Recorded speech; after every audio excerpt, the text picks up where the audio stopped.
Mental Health Monday on Radio City Talk.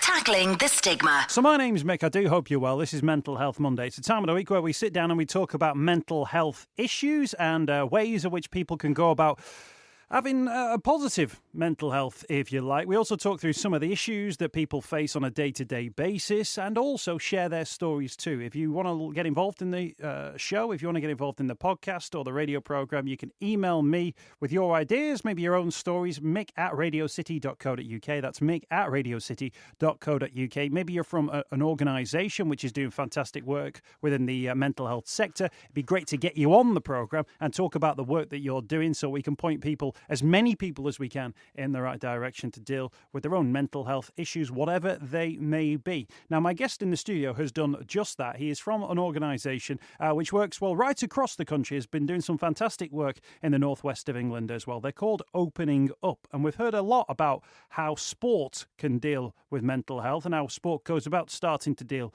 with mental health. Opening Up in particular focuses on cricket, and Mark Boyns joins us in the studio. Mark, thank you for your time and thanks for your interest in this programme and coming on board. You're already wearing the Opening Up branded T-shirt as well. Tell us about Opening Up. What was the idea behind it? Okay. Well, thanks for having me on, first of all, Mick. Opening Up started in 2014 and in response to a group of us who play cricket. We lost a teammate of ours a winter or two previous to that. And we'd done a little bit when Alex, our friend, first passed away to try and raise money or do something. We weren't really sure what we wanted to do, but we knew we had to do something.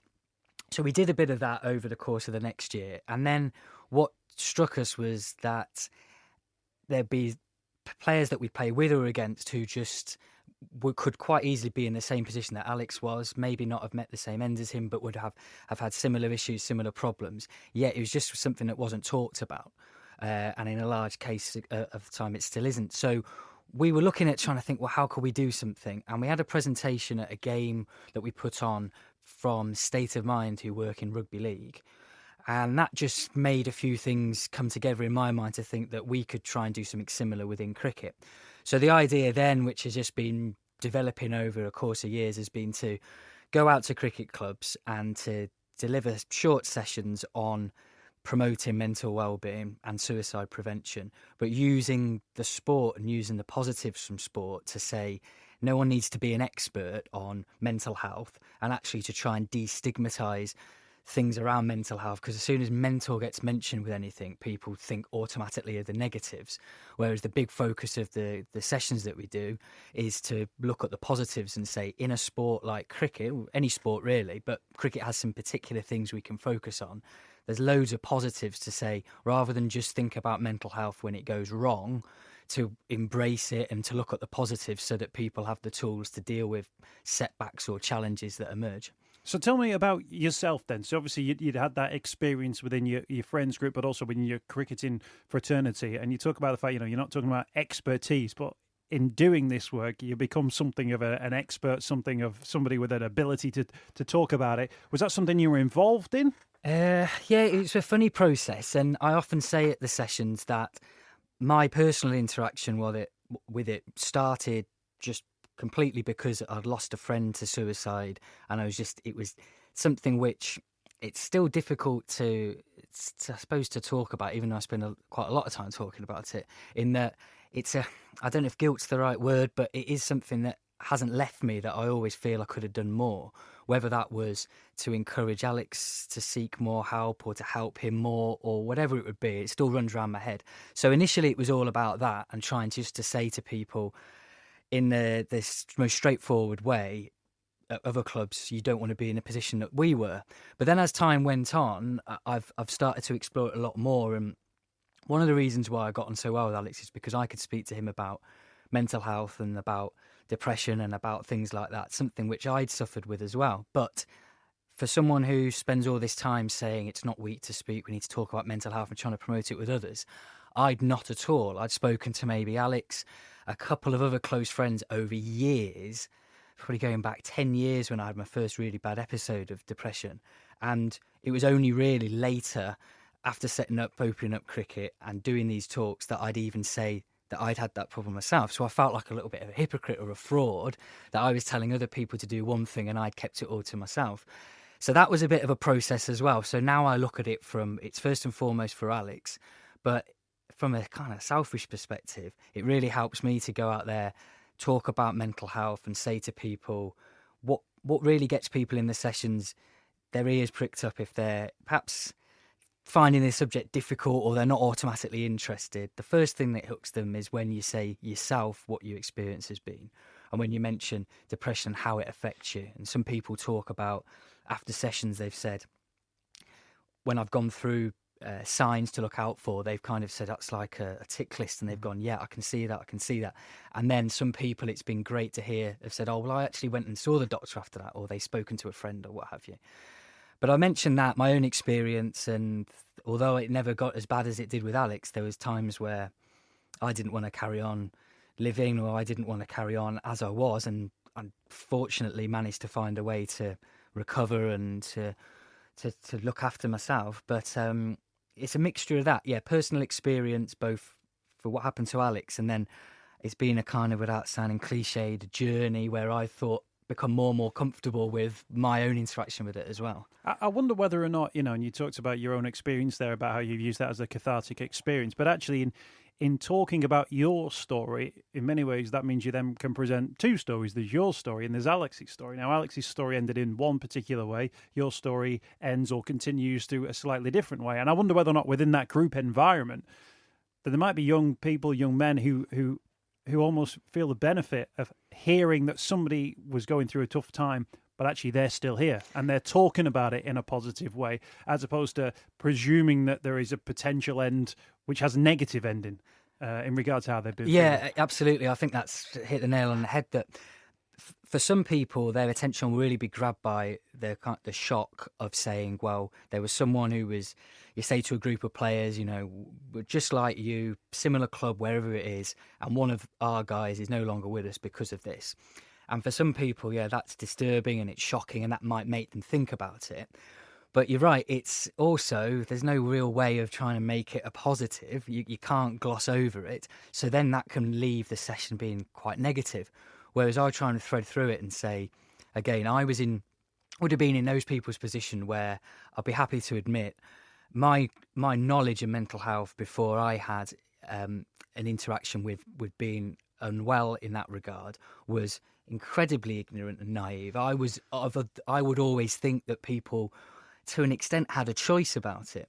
And some of these things, especially when you see sports stars who have encountered depression or mental illness, if you wind back 10 or 15 years, I would have been saying things like, well, what have they got to be depressed about? Well, and this is why cricket is a really interesting thing, because if you look at the reaction to, say, Aaron Lennon over the course of the last few months and his subsequent return to first team action, there's been a largely positive response, I think back, though, and cricket's a really interesting one, because people will think about Marcus Trescothick walking away from an England tour, and they were using this sort of stress-related illness, which almost seemed at the time as being this sort of like cop-out reason, he just doesn't fancy it anymore. And I remember the conversations at the time, and it was people going, he doesn't know how good he's got it. How could you turn your back on your country?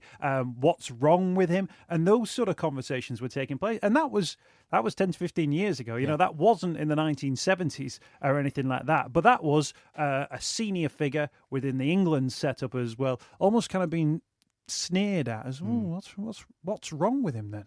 I think that the case of Marcus, when we look back, is perhaps the turning point within cricket, and maybe even across sport in Britain, generally with attitudes to mental health. That, again, I remember that particular period of time, and I remember there was comment from ex-England players who were saying stuff which would have resonated with people. They'd have said they've been given the chance of a lifetime to tour across the world, playing a sport that thousands and thousands play recreationally, and would love to get the chance to go to an Ashes tour, play in the subcontinent, play in the West Indies. And this guy's voluntarily walking away from it. And when it was presented like that, you look at that from one side and think, well, part of the job is that it's going to be stressful. So surely he needs to be able to deal with that better. But I remember him saying in recent times, the very fact that people said, he should be having the time of his life, it's an amazing experience, made him think even more, well, what the hell's wrong with me? Because I should be enjoying this, and I'm not, and I feel homesick, and all I want to do is go to bed. So that would have multiplied in his head, thinking there must be something wrong with me if I can't enjoy this. But to get that across to people who don't have the professional experience he does, I can imagine would be really difficult. And sometimes that being able to present to someone as a fellow amateur cricketer or someone who does it for enjoyment as a hobby can be a little bit easier for people to empathise with, rather than presenting a wealthy sportsman with a big profile who people might, even just in the back of their mind, think, well, they're spoilt and they should be able to deal with these things like we would at work. We don't have the same pressures, but people say, I cope with my stress, why can't he? So yeah, but since then, I know there was a lot of controversy when Jonathan Trott left the Ashes tour, and you had things that came out again from senior ex-England players who seemed, because of the way it was communicated, to not understand what was going on with Jonathan.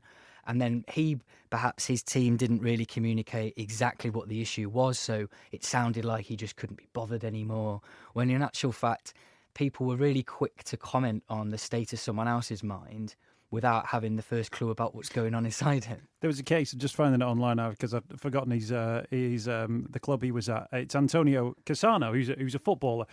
He joined a football club, Hellas Verona, and then retired. And then 4 hours later came out of retirement to play for the club and then retires again. And I've noticed with this case, now I don't know what the reasons for these are, but people are going, what's going on in this guy's head? This fella's having a time of it and all that kind of stuff. And you think, if you just step back from it from just a moment and just think, well, there's somebody who is at a point in his life where he's making these decisions, snap decisions for whatever reason.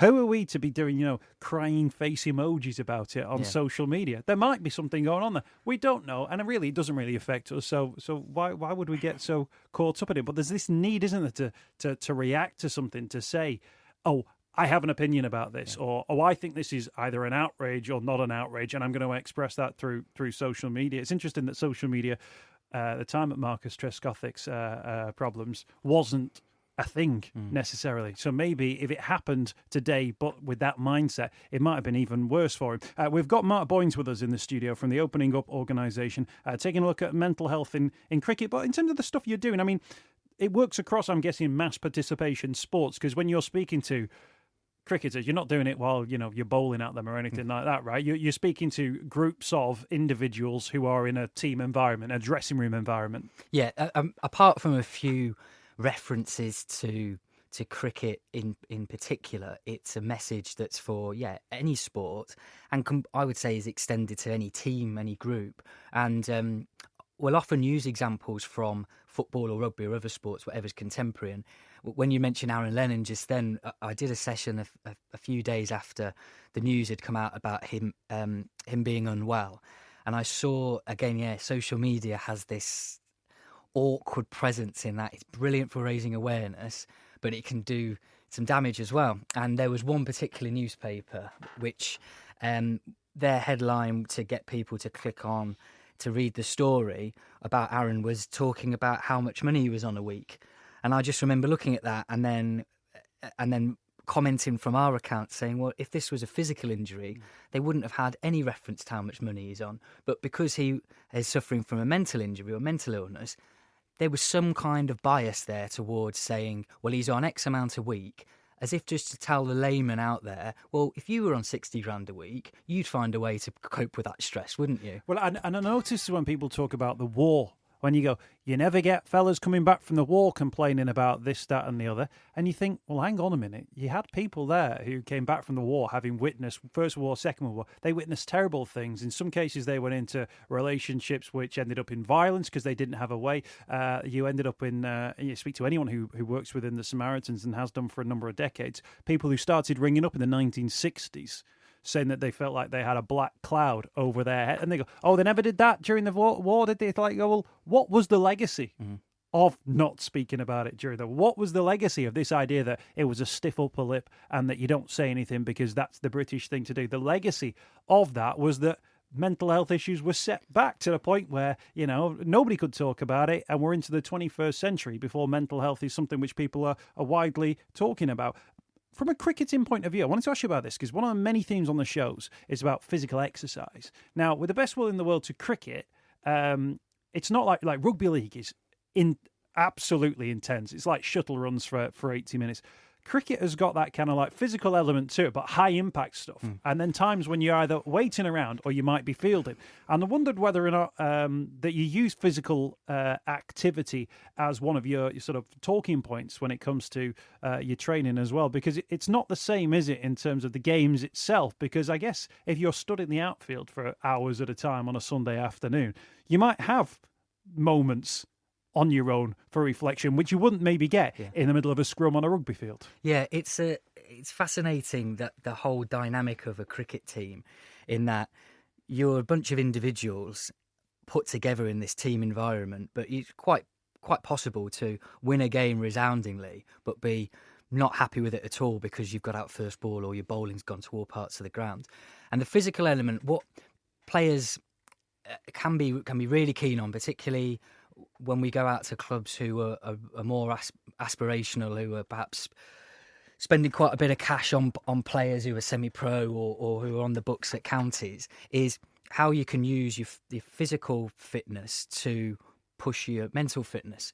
And we always look at examples of saying, well, if it's a baking hot day and you're just that little bit fitter that you can run a 3 when it would have been a 2, then that's, of course, a benefit to the team. But if you're able to cope with the physical demands of it, that's one less thing for your mind to be thinking about, rather than saying, oh, I'm knackered, or I need a run, or I need a drink, or I need a banana, I've got to go off. If that bit is kind of taken care of, then you can focus just on what needs to be done. And it can play out like a game of chess sometimes, in that just a subtle movement in the field here or there. So although yet there's not perhaps that intensity of a game of rugby league where you're involved in a car crash every time you go into a contact, in cricket, it could be that, you might well be stood out in the outfield for 10, 15, 20 longer minutes, but then something happens where you're required to react. And that's what tends to separate people. Or you've been stood there thinking you're not going to be getting on to bowl again, and your captain says, right, have the next over. To then switch back onto it is really difficult. Is absolutely vital, Radio City Talk. Tackling the stigma. We've got Mark Boyns with us in the studio from the Opening Up organisation, talking about mental health in cricket, his own issues with mental health, and the reason why he set up this particular organisation. A great website you can head to find out more information about the work done through Opening Up, openingupcricket.com. That's openingupcricket.com. They're also up and about on social media. Mark, you started in the northwest of England, playing out of Liverpool, and then the organisation out of Liverpool as well. But the message is spreading far and wide, and of course, cricket is a global game, isn't it? Yeah, we're trying now. The phase that we're in is to try and get the sessions done as far across this country as possible, and even we're looking at expanding abroad. And the good thing about cricket is, where it's played in large numbers outside of England, are all really nice countries, so if I get a chance to go over. But we're talking with some people in both Australia and New Zealand, and I sent off some stuff to a few players out there earlier today. So it is something, whenever there's an initial conversation had with people, for a lot of guys who have interactions with it, just say, there's almost a regret that something hadn't been done before. There's a increasing amount being done for professional players through the PCA. They got some terrific ambassadors to do that. Andrew Flintoff's the president there, and he's spoken really well about mental health. But they look after the professional cricketers, which is their remit, which is fine. But for the amateur cricketer, who won't have the same stresses that the professional cricketers will, where cricket's actually a release, it's something to do at a weekend, which, despite most of my interactions with it, is something to be enjoyed rather than endured, is something where there is a gap there. And although cricket tends to be is the vehicle for us, for me, an opportunity to speak to a group of men in particular about mental health and raising awareness, I'd do it through cricket or any other way possible, really. But I think it's interesting, we're entering a period now, even in the last kind of like 6 months, where mental health is on the agenda. It's in the news. People are talking about it. It's been talked about in Parliament. It's been talked about by celebrities. All kinds of different things are happening. But there's almost a presumption, isn't there, that other people are on the same path as us. But then you think, well, Australia, not that dissimilar a place to here, but culturally they may not be in the same place. South Africa, Zimbabwe, Bangladesh, take your pick of those sort of top cricket playing nations. Not everyone's going to be on that same sort of wavelength, if you like. And I wonder whether or not it might be harder to get into some markets than others, but once it gets in, it really hits home, if you like, with those particular groups of people. Yeah, I found that my experience of mental health in sports in Australia, it blew me away the first time I saw this. There's a State of Mind project out there as well, where they use rugby league and how direct conversations could be about it. Now, perhaps we might have a view of Australians as being sort of straight talking, but they've run a couple of adverts using the equivalents of your biggest name football players. And the way they were speaking about mental health was, in a way, shocking, because we're used to being a bit more reserved in this country, and they were just going in for it, saying, well, if you do this, you do that, and you can get well, or you can solve some kind of problems. I know from speaking to players in New Zealand that there can be more reserve there, and there can be a lot of the macho element and the winning mindset from sport, which is brilliant when you're on the pitch to say you want to win at pretty much any cost. Sometimes that line gets blurred and you come off the pitch, and that ability to show vulnerability is ignored, because on the pitch you wouldn't want to show someone you're vulnerable. You get a good ball that you play and miss at, you don't want to be saying to the bowler, oh, you're far too good for me, oh, it wasn't good enough there. But in your general life, when it's your health, you do need to say that sometimes, and saying, I'm not well, I need some help. And sport can, just like we've said with social media, sport can sometimes push people down that wrong path if they don't accept that there is a line between what you do on the pitch and off the pitch. So the message is universal, but yeah, with those different countries and different interactions, you just notice some really subtle things culturally between different parts of the world, which I suppose is expected. But generally, there will be that underlying understanding that, especially when you give the stats, I know it's the same in Australia, that suicide is the biggest killer of men under 45. Now, you present that to anyone and you say to them, you tell me there's not a problem. Well, they can't. So how you get to it and how you get to interact with it, okay, is a challenge. But those things speak for themselves. Can I ask you about sledging? Yeah, sure, yeah. So this is an aspect of cricket which is in the game but not part of the rules of the game, something which happens, and it is essentially Mickey taking in the extreme, which when you hear professionals talking about what they say, what they've heard, what they've gone through, I'll be honest, a lot of it doesn't sit very well with me, but then a lot of people presume it's part of the game, and players say things about each other, they say things about each other's wives, they say things about all kinds of different aspects to it. It's sometimes very funny when you hear the stories. Whether or not it was actually funny when it was originally said, I don't know if you weren't part of that conversation. Other times it's deeply unpleasant, and it's designed to undermine not just the cricketer but also the individual as well. And I was wondering whether or not sledging is something which comes up in your sessions as a means of how do we speak to each other on a cricket field, which is, okay, we want to bend the rules of the game, fine, but how are we going to do that in a way which actually, as individuals, we still respect each other? Yeah, well, I've always thought, and yeah, that is something that is a big conversation point, that the best sledging is where it's witty and it does distract you, and it might actually, if you're on the receiving end of it, make you laugh, and in which case it served its purpose because that's distracted you from what you're doing. But there's plenty of examples of across this country, elsewhere, where that kind of sledging can be nothing more than just a volley of expletives, things which might be thrown in there which are personal, or as personal as you can be about someone without knowing them personally. Yeah, and that is difficult because we take there's not physical contact, or if ever there is in cricket, you get punished very heavily because it's not a contact sport. So people do try to use it, any tool that they have, to try and get in the head, as it were, of the opposition. And I don't think there's a problem with that as a tool. I think actually some of the hardest competitors are also the ones who straight after the game will seek you out and say, thought you played really well, have a chat over a drink in the bar, and you can kind of make that difference. Sometimes where it spills over and it's just nasty, it's abusive, it's invoking things which are really beyond what you should be talking about, then that can again present something about sport where you'd think, you think about someone's mental well-being, thinking about how you treat people and how you don't know what's going on with someone else's life, that can be something which is abused, yeah. But I wonder whether or not the reason I bring that up is that, if we're trying to get to a point where we're talking to cricket players or people who are getting involved in the sport, and they are prepared to go there when it comes to sledging, then it's not completely different part of the mind, which actually goes, oh, actually, there's also a thing around mental health. There's a stigma there, which if I'm prepared to criticise somebody I don't know, then actually I should probably be able to speak to my friends who I do know and do like and ask them how they're feeling. Because if I'm prepared to criticise somebody's friends, partners, wives, or anything on a cricket field, maybe my brain is also capable of turning to my own teammates and say, how are you getting on? Yeah.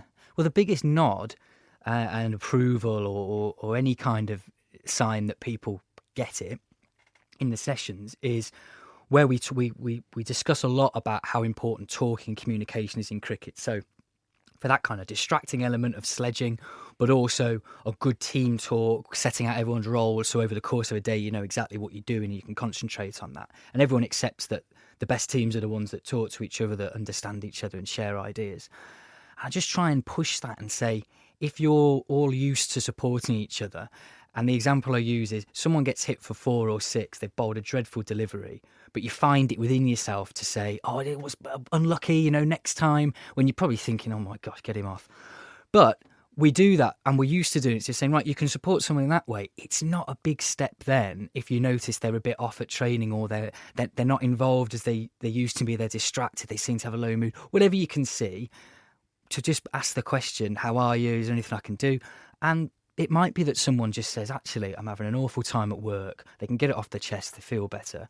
Or it might be that they're not comfortable talking to you, but if the environment is more open and people from having these sessions are aware that, for example, there's great organisations you can reach on the phone, you can have a web chat with, you could see your doctor, you could do things like exercise more and get your body responding to that by releasing the chemicals in your brain which make you feel better.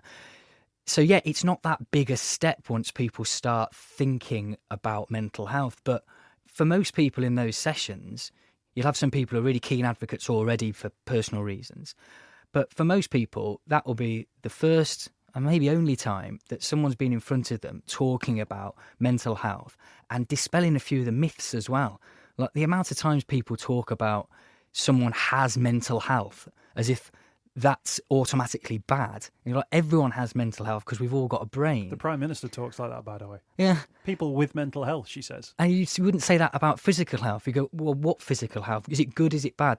You've either got at one end, really poor mental health, or you've got at one end really good mental health. And 99% of people are somewhere in the middle, and it's a sliding scale, and things can affect it. But and it's not necessarily party or political. I think politicians of all parties can be guilty of sort of thinking, well, this is something that's important, and credit to them for addressing it. But so much of it, it really does it inspire me to keep going, it's all focused on reacting and saying, well, okay, what monetary figure can we put on it? What can there be that will help people when they've had a problem? Or what can we do to get more beds? Or there's a crisis over funding and all the rest of it. That, of course, is so important to talk about. But this a session that I'll do for a club, it costs them nothing. Okay, the project will fund my train or my bus or whatever I've got. But that's it. And that's been nothing. And it might be that someone from that goes, okay, I'm going to start thinking about mental health more positively. And okay, no one will know whether it makes that difference. But in years to come, it might be that person isn't in a hospital bed because things have got out of control and they're being treated after the event, but they've actually built up within themselves and people around them really positive mental health, had the conversations, and therefore we don't need to just react to something, and it costs nothing. I was going to ask you about the feedback that you get when you go into a club and do a session. Do you get individual feedback from people who are there or from the group overall as a means to yourself of kind of assessing its impactfulness, if you like? Yeah, we get almost all the time someone will come up to me after the session and just start talking about it. We'll often get emails through, and I always ask for the club to give any kind of feedback via a questionnaire.